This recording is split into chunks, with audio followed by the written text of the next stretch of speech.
But first up this afternoon, we're going to have a conversation about a very specific solution that it doesn't get a lot of airplay, which is waste to energy and ag tech.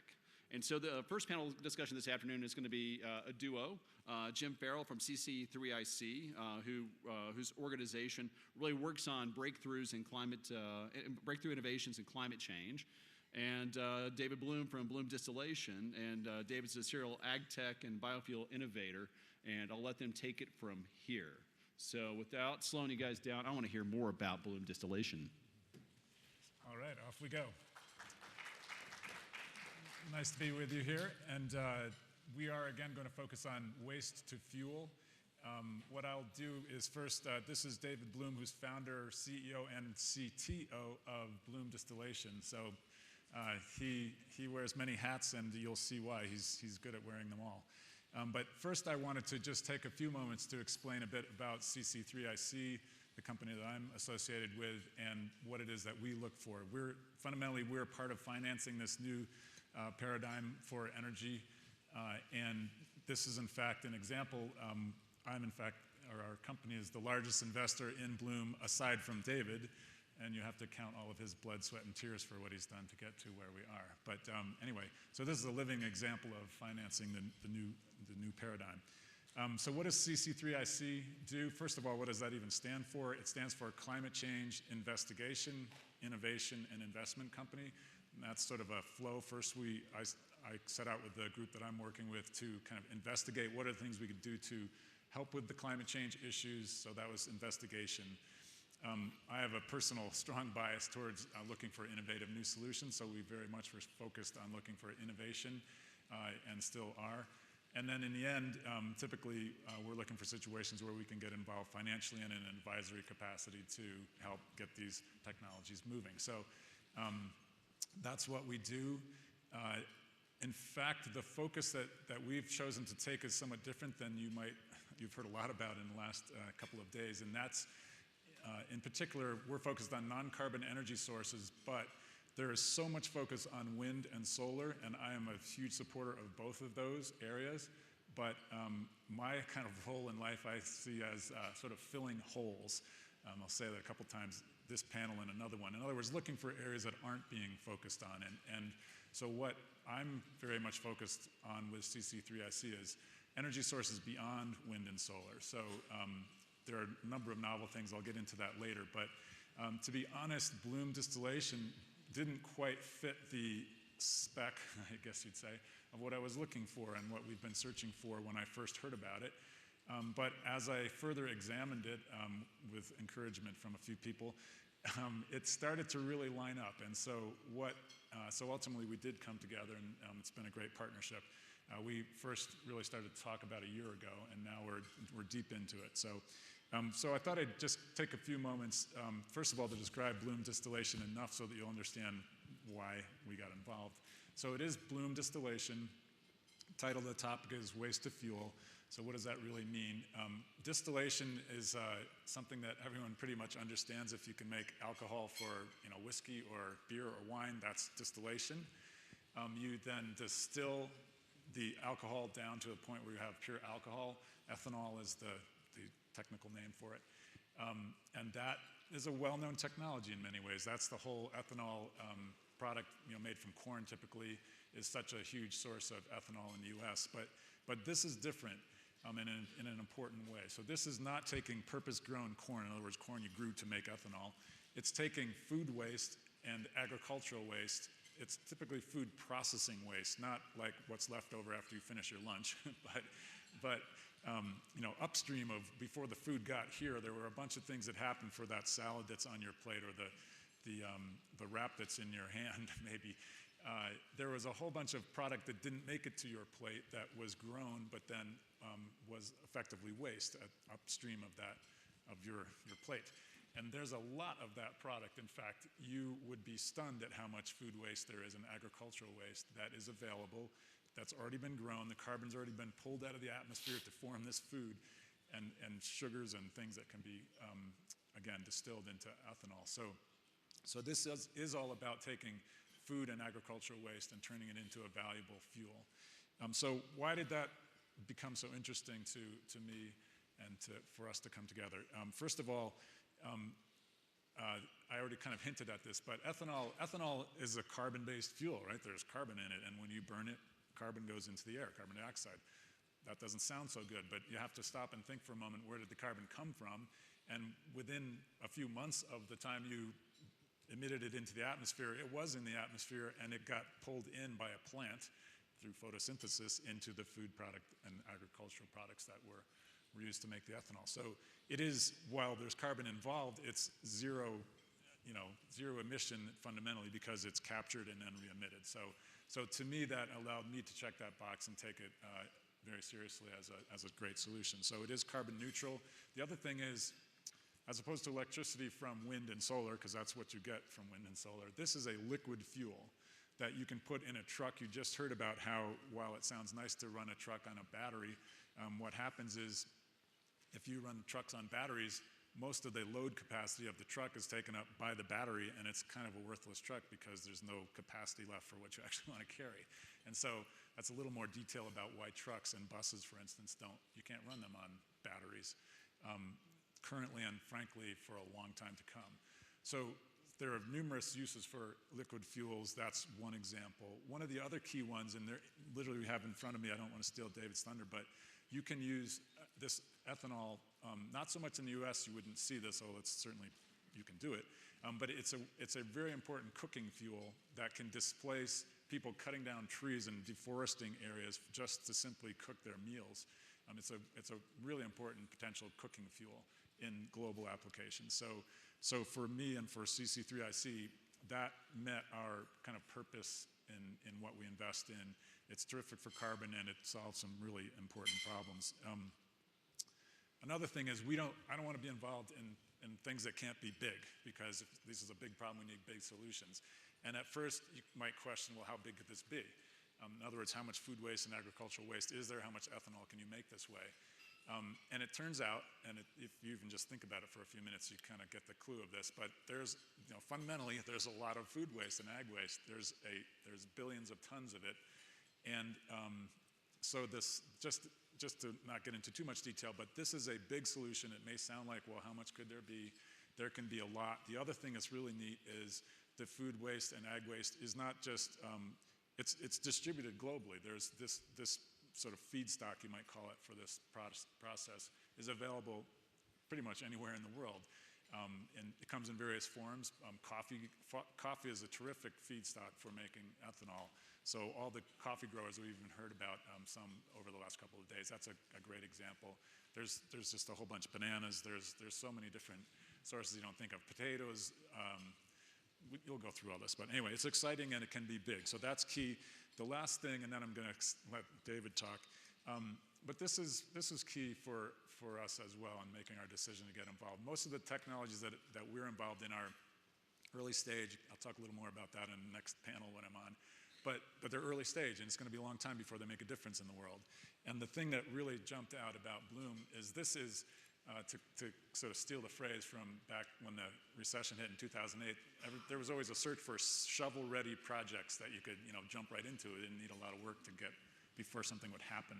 Well, this whole technology is as shovel-ready as you can get. It's ready to go. It's developed. It's not, frankly, breakthrough new technology. It's a unique application of an existing technology. And so with that, really, boom, boom, boom, 3 key boxes were checked, and I was very interested, and that's how we came together.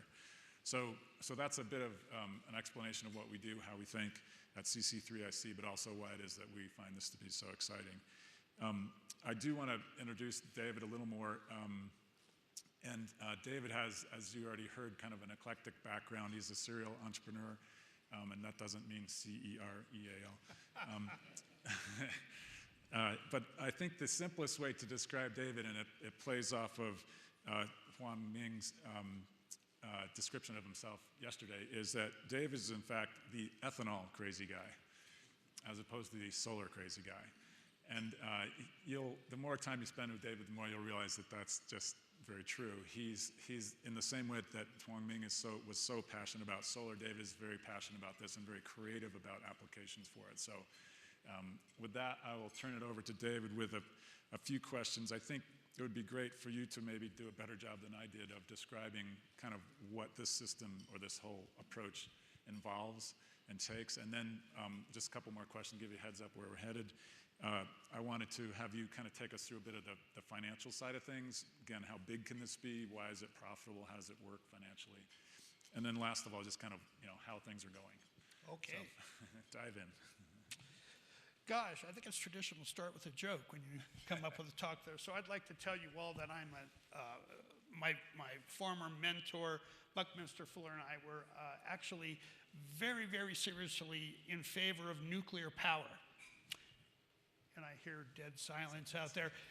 But Bucky, when we talk about this, he said nuclear power is great, but as a designer, you always got to figure out where something goes. And it turns out that nuclear power is perfectly good for people as long as it's 92 million miles away. It's called the sun. Okay, so you can be in favor of nuclear power as long as it's in the right place. So I like that because over there we have a pretty large amount of energy. But no energy, as Bucky puts out, is actually renewable. There is no renewable energy. It all does run out. It runs out in 4.5 million years, but in the meantime, we can have an open system. We have an energy income every day from the sun until it burns out. So we're not trying to make things all closed loop within a fixed paradigm. We've got an embarrassment of riches from the sun. And years ago, this is back in the late 70s. A lot of us here, I see a little gray hair out there, will remember the gas crises of the 70s where we had to wait in line and there was rationing.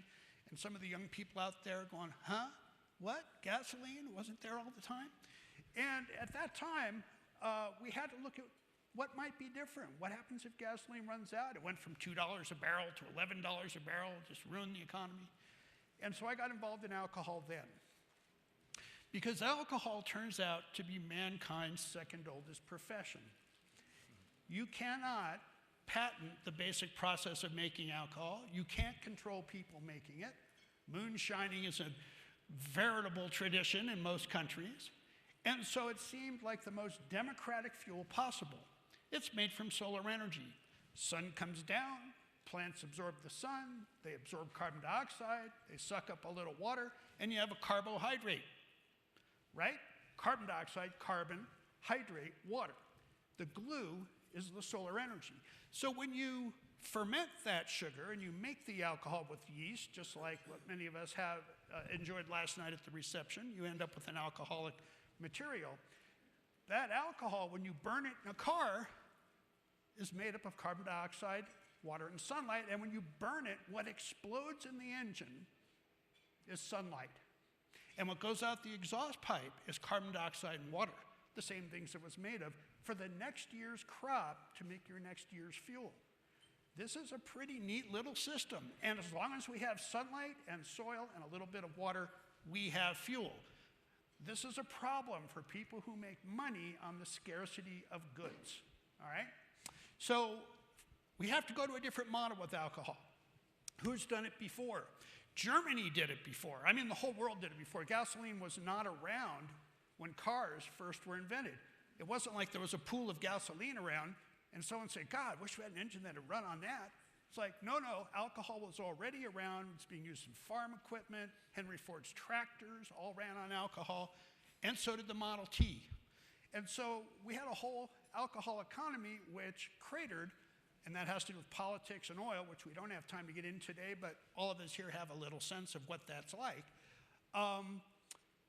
But who really exemplified it in the past? Because, everybody wants to say, where do you see it now? As an entrepreneur, when you're doing something new and you have a new piece of equipment, everybody wants to know where it's on the ground now. And Tom and I once, we were down there in Panama. We were standing on the shores of the Panama Canal, and Tom said, at some point, some guy went to the king of Panama and said, wow, that's a great idea, joining two oceans with a canal. Can you show me where you've done it somewhere else first? So to answer that question for you, where has it been done first? In Germany, they had a lot of potatoes. And those potatoes were enormous surpluses. So I don't use the term waste, I use the word surplus. So they had a surplus of potatoes, and what did they do? They set up regional alcohol fuel distilleries to make vodka. The farmer would bring in his potatoes, get back the mush left over at the end, which is very important, I'll explain in a minute, and he'd get back a third of the alcohol to sell in his town. There were 77,000 of these distilleries in Germany, and when it came to World War II, we went over there with our bombers and thought, we'll knock out their 1 or 2 refineries, the war will be over. There were no refineries. They had to bomb 77,000 alcohol distilleries to stop the war machine of Germany. That's kind of a basic definition of terrorist proof, right? You know, you can't take out one facility and then lock things up.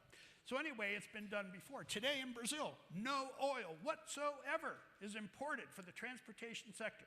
They have some of their own oil for plastics and for other things, but they do not import oil, and their economy is on fire because they are not being bled for oil. If you're looking at Nicaragua, a small country, 55% of the GDP of Nicaragua goes to pay for foreign oil. All right? So we're saying there's a lot of reasons to get into alcohol. The world is waking up to it, and I'm going to show you, because this is a conference about where's the money, how you make money on alcohol. So let's go to the first slide. Hey, there we go. There's a lot of vehicles in the world, 1.5 billion of them, in fact. Yeah, there's not enough copper in the world, by the way, to replace those motors with electric motors. Copper's a non-renewable resource. Sure, we'll make some progress with electric cars, but don't count on it being too much. We use 500 billion gallons of fuel a year around the planet. And by the time you figure out what it costs all those economies, it's into the many trillions of dollars. We can make alcohol from waste day in and day out for about $15 a barrel. This is not controversial. We do it all the time. And we could actually replace all the refineries in the world with alcohol plants for a tiny fraction of what we spent trying to get our oil out from underneath Iraq's sand. So let's go on to some of the ways we make money. So transportation was a good one, but how about cooking? 3 billion people around the planet cook indoors with wood and breathe the smoke. Hillary Clinton went into a hut in Africa and scratched the wall, and black soot came off the wall, and she realized these people were breathing that soot. So basically, she went on a pretty good campaign to reduce the amount of wood smoke that people burn. So it turns out that there's enough wood smoke to kill about 4 million women and children a year. It's one of the biggest causes of death of women on the planet. And it's a double whammy, because when you cut down the trees to cook your food, you're cutting down the very things that absorb CO2 and prevent global climate change. In some countries, again, developing countries, of the total energy a country uses, over half is wood for cooking. So it's more than oil, it's more than electricity, it's more than all the other uses of energy. Cooking is the big one, and there's money in it. It's a $1 trillion a year business. It has an established distribution pattern. Stoves like this, running on locally produced alcohol, can take a liter of alcohol a day. This is about 3 liters here, and a liter a day would go ahead and cook all 3 meals for the family, instead of that 100 pounds of wood on that woman's head, which is a week's supply of cooking fuel. So we're looking at a giant game changer for the majority of the people of the world by taking deforestation seriously and saving lives. Next.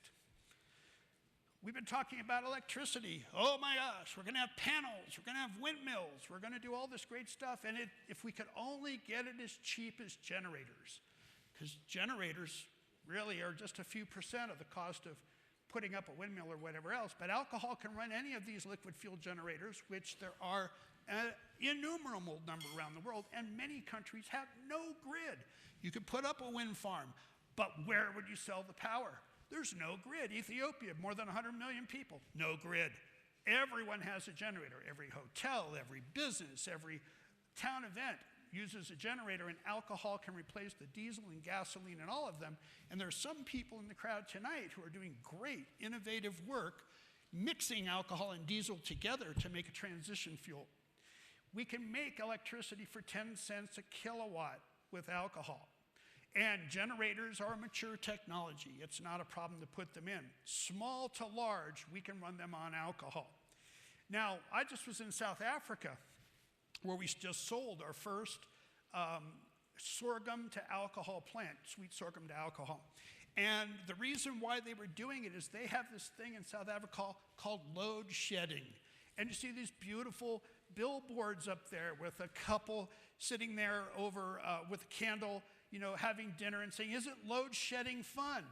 And what they're talking about is rotating blackouts, all right? So if you're a business, load shedding is not fun. You buy a generator, you buy fuel, and you keep the factory running when they shut down the grid. What's South Africa's solution? Oh, we need nuclear power. They don't need nuclear power at all. They're like California. They have immense agricultural ability to make up the small amount of electricity in the generators the businesses are already buying by producing the fuel, and that's what our customer in South Africa will be doing. They're paying $1.50 a kilowatt there, so you can make a little money on the electricity in South Africa, and that's all over the world when you get out of places with big centralized utilities. Next. All right, so we build little plants. The ones in the Midwest, 100 million gallons typically. We build something 1 or 2% that size. Why? Because if I went to Mars Candy Company and said, "Give me all your waste candy to make alcohol," there's not 100 million gallons worth of waste candy, but there is 2 million gallons. So by going after the waste of all these other industries, we can put in these small plants that end up having incredibly good payback periods because the difference between the production price and the price we can sell it for is substantial. Fuel is the least of it. We can sell it for antiseptic alcohol, we can sell it for food grade, for addition to liquor, we can sell it for pharmaceutical grade. Half of all the drugs in the world are made by taking plants, dissolving them in alcohol to get the active ingredient. That costs $80 a gallon for the pharmaceutical grade. There's a big shortage. Perfume, everything. So 16 months, I would dare say, is probably the best ROI anybody's shown you in this whole conference, and that's really fat. Now, if you take a look at what we'll talk about tomorrow in the next slide, or maybe keep your ideas for questions for this, because we're going to go to questions in a moment. Next slide, please. All right, at the back end, you'll see you can come out to our campus in California and see most all of this happening, where you take the byproducts from alcohol, the waste heat, the carbon dioxide from fermentation, the nutrients left over at the end, and you grow food with it. And suddenly, it's not food versus fuel. It's fuel and abundance of food. Our next installation in Florida will be a big farmer, big dairy with 5,000 head of cattle. They're going to grow beets and sorghum, not corn, and they're going to feed the byproduct from the alcohol plant to those cattle, and they'll get more meat than they would if they would have grown grain, and they will get all these byproducts and the alcohol to boot, and guess what? They'll make the money on this stuff more than they will make it on the beef. So human food is a good market. Around the world, it's very important we feed people. So this is a solution that ends pollution, no carbon dioxide net to speak of, no carbon monoxide, no hydrocarbons, no nitrous oxides, and we absorb excesses of carbon dioxide into the soil because of increased photosynthesis. We can stop world hunger with this disease if you really want to think big. And we can feed people organic food because no pesticides are needed in a greenhouse where you can flood it with CO2 and kill the bugs. So we can build building materials, whatever. I'm going to go to the slide of our 5 million gallon per year plant, and then I want to take questions because I'm sure I've stimulated a few. But just remember, if everybody in the world was able to have alcohol for their fuel and they had plenty of food, would there be any more wars for resources? I mean, we'd probably find something to fight over, but it would be pretty hard to justify. All right, so Blume Distillation, small plants all over, just like Germany, waste materials primarily, energy crops, not corn, and we make lots of money, and our customers are very happy. Let's take questions. Oh, by the way, we have a... Now, I know it's hard to ask a question in a crowd, but we have gifts for those who ask questions. DVDs. First question. I don't know if you've seen that film, The Burden, but I found it to be extraordinary. Has the military experimented with using lots of ethanol instead of diesel? I'll give you a quick story about the military and ethanol. The Air Force started segmenting wings on their jet fighters because nowadays missiles are not heat-seeking anymore. They don't look for a hot engine.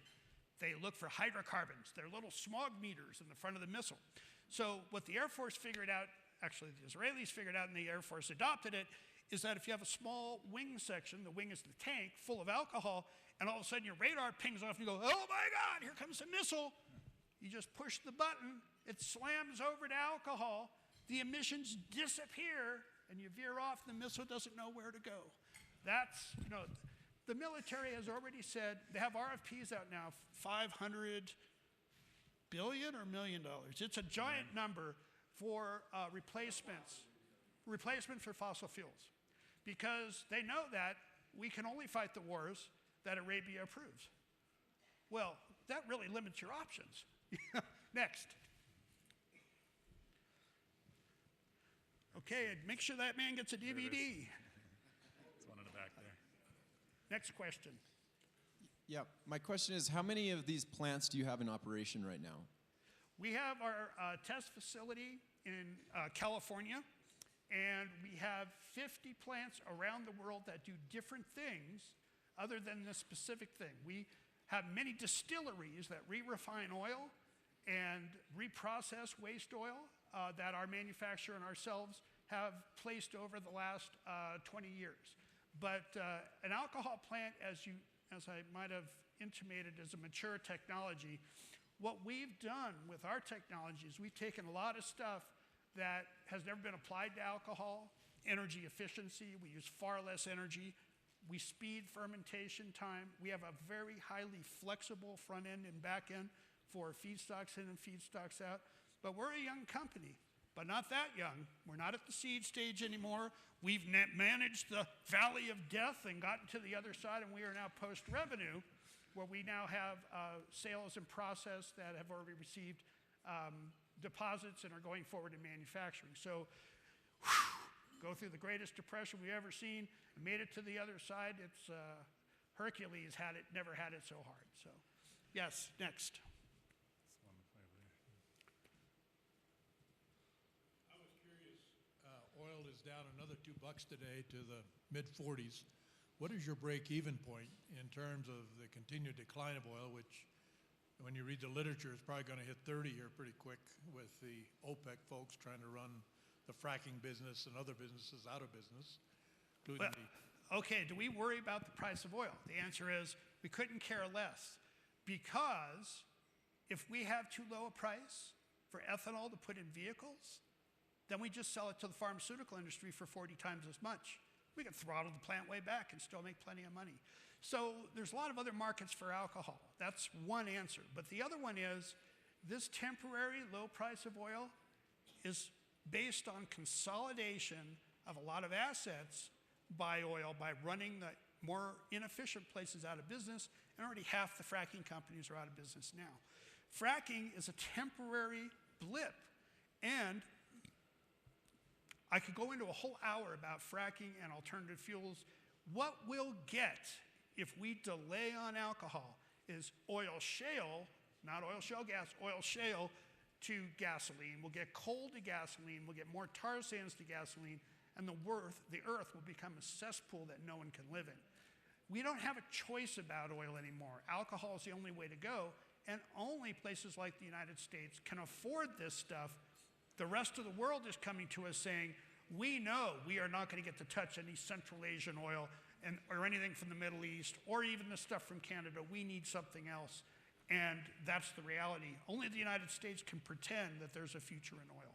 There's also just the co-products that come off of the production also have value. So that's the only income stream is not from the ethanol. There are other places that you can get money from.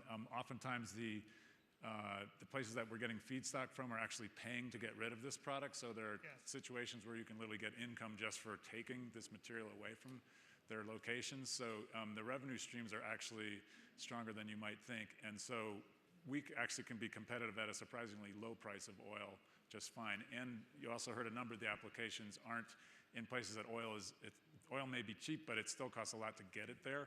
The fact that this can be a localized solution also affects the economics a lot. There are no roads to 60% of the towns in Ethiopia. Yes. Tom, if you want to pop back up, or whoever has the clicker, let's pop back up to the, there you go. So here's a 2 million gallon plant. $8 million. We can put it up for about $8 million. We prefabricate them in India and in the United States, but soon all in the United States. They're tested here. We bring them there, and in 10 days, they're all mated up, flanged together, and then we spend the next 2 weeks testing the owners, testing them on the equipment, and then we're done. So we're looking right now at about a 9-month lead time, but that will become 3 months by the end of the year, because we will be building ahead because of the number of orders we're getting in. We have a question out there in that direction. I think we have to wrap up. Oh, yeah. Jim, you're such a killjoy. Is an example of a community or an area that has displaced diesel with alcohol? Brazil did it for 20 years as a country, and they used alcohol mixed with castor bean oil, 20%, and replaced all their diesel for 20 years. Now, and in Nicaragua, they're doing it somewhat now, and then there are several new solutions that are a little bit more elegant, but we can right now, there are 6, in my book, Alcohol Can Be a Gas. I have 6 different ways of using alcohol in diesel engines, all depending on the application, whether it's a generator or not. And Cummins Diesel just came out with an alcohol-only version of their diesel engine. Won't run on diesel at all. Half the size, equal horsepower, and lower fuel consumption running on alcohol. So now you know. So now you have some sense for why I call Dave the ethanol crazy guy. But he loves it, and there's real science and economics behind this, so it's a great solution. I love the passion, and I love the story of alcohol, the history, as well as the application and how you distribute it. The only thing that was missing in this panel discussion were the martinis in front of you. Well, we have a saying about that, which is drink the best and drive the rest. Nice. And on that note,